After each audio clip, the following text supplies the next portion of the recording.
Hello everybody, it's Ruben again with a quick little video on a topic that I'm sure you can appreciate, and to offer you, to challenge you to think and to give you some thought-provoking concepts.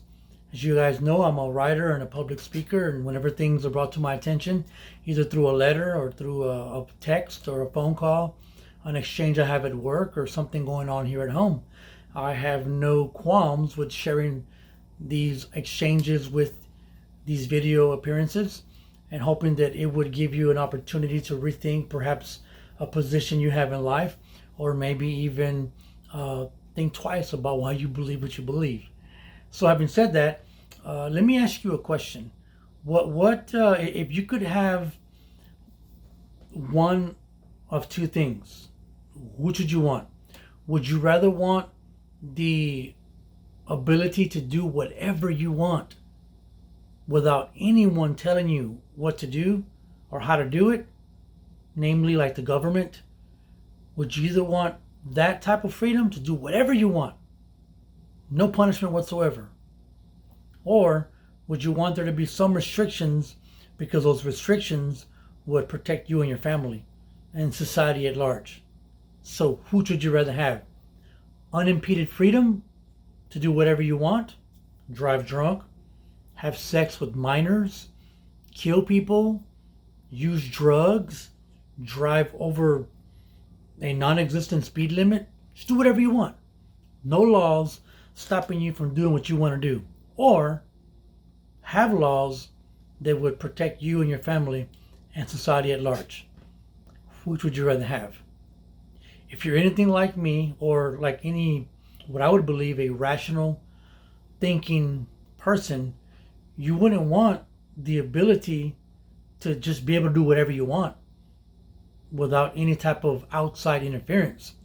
You would rather be able to have some freedom, but know that you're being protected by some type of external force, some type of law. You would want that. Why would you want that?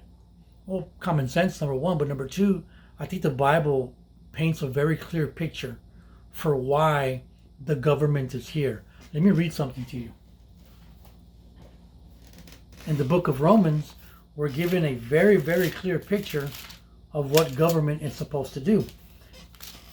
A classic passage, Romans chapter 13, Paul says, "Let every soul be subject to the governing authorities, for there is no authority except from God, and the authorities that exist are appointed by God.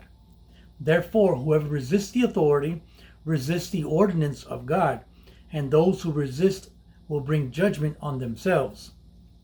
For rulers," meaning governing authorities, meaning the government, "for rulers are not a terror to good works, but to evil."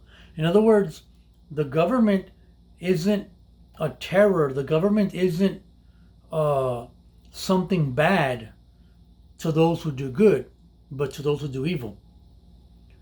And Paul further says, do you want to be unafraid of the authority? In other words, do you want to not be able to like look over your shoulder, look out your window, and oh my God, are the cops coming to get me, or is my boss going to bust me, or whatever? Do you want to not be afraid? Paul says, and do what is good, and you will have the same from those. For he, Paul says, meaning the government, for he is God's minister to you for good. But if you do evil, be afraid, for he, the government, does not bear the sword in vain. For he, again the government, is God's minister, an avenger to execute wrath on those who practice evil. So the government has a specific purpose. And out of anything else that we can invent for why government is here, the number one thing that government is here for is to protect life, is to reward good and punish evil.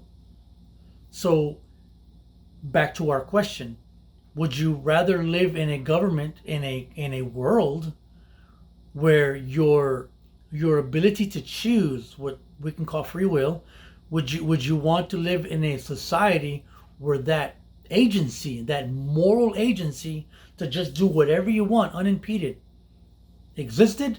Or would you want to live in a society where there's some rules, where there's some parameters that you know are there to protect you and your family?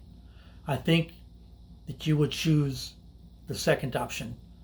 I think you would want to live in a world where there's laws that not stop you from doing whatever you want, but you live in a world where you know that you're protected from evil. That is the all-consuming, from a biblical perspective, the fundamental purpose of government, to protect life. Anything else that we would use government for, no matter what the majority of the population would want it to do, doesn't matter. Because if let's say we live in a society that has 10 people, and 8 of those 10 people wanted to pass a law that didn't protect life, those 2 people would go crazy, but they'd be outvoted, right, by the 8. Would you want to live in a world where the majority wants to pass laws that don't really protect life, but destroy it or distort it? Would you want to live in a world like that? Or know that you're protected and safe? Know that your kids are protected and they're safe? Sadly, however, what's happening in today's world is we're taking human will, we're taking our moral agency, and we want to put it on a pedestal.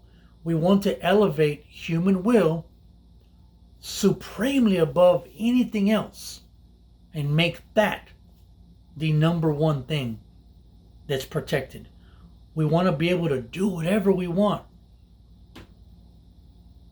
Sex traffic, sell drugs, you name it. Drive drunk, kill babies while they're still in the womb, you name it. We want to be able to just practice free will and do whatever we want without regard for who or what we are hurting. Yet from a biblical perspective, that's not what law is for. Law is here to protect and to punish, protect good and punish bad.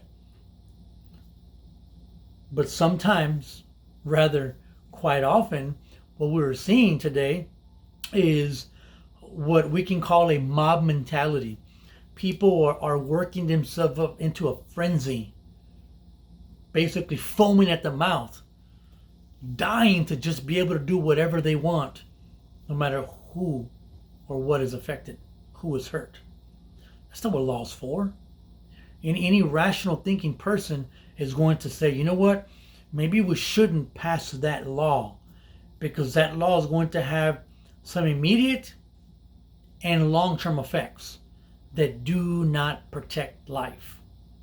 But in the moment, we want the law because it's convenient, it's expedient, it gives me what I want right now. And that's what's happening. We're living in a world where we want to be governed by a state, by a force that doesn't really tell us what to do, but lets us do whatever we want under the guise, under the banner of freedom. But what's so free? I ask you, what is so free about hurting life? What is so free about killing life? What's free about that?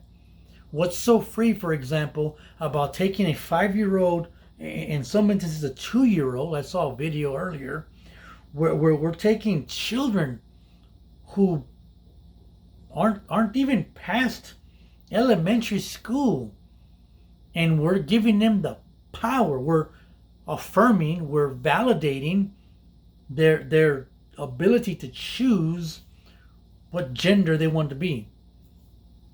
We want to give the power to a 5-year-old to choose if he's a boy or a girl, but we won't let them vote.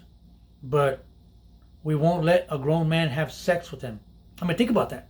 We've got a 5-year-old little girl who wants to be a boy.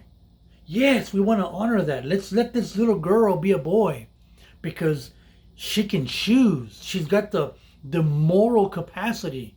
She can consent to a sex surgery reassignment. She can consent to it, but she can't consent to Joe Blow down the street who's 40 years older than her. She can't consent to having sex with him, but she can consent to changing her sex. It doesn't make any sense. And that's the slippery slope that we see going on today. People aren't really thinking. They're not being rational. They're being worked up. They're being led by, I don't even know what they're being led by. It's an emotional, it's a mess. And we're not thinking, because we think that any law that is passed that stops us from doing whatever we want, we think it's bad. And yet the Bible says law's there for good, to protect life. Yet if laws are enacted, if laws are codified that do not protect life, then from a biblical standpoint, it's an illegitimate law, and there's no law under God's rule. So I want you to think about that.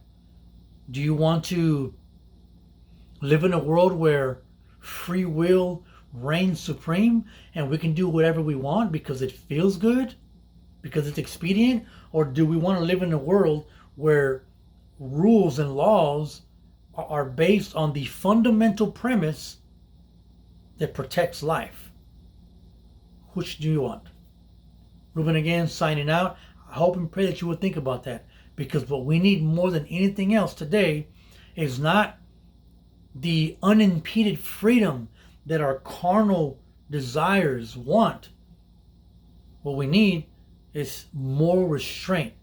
What we need are parameters to guide us and direct us where God would have us to go.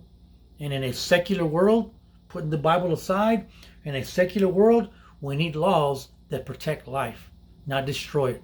God bless you guys. I'll see you on the next one. Bye-bye.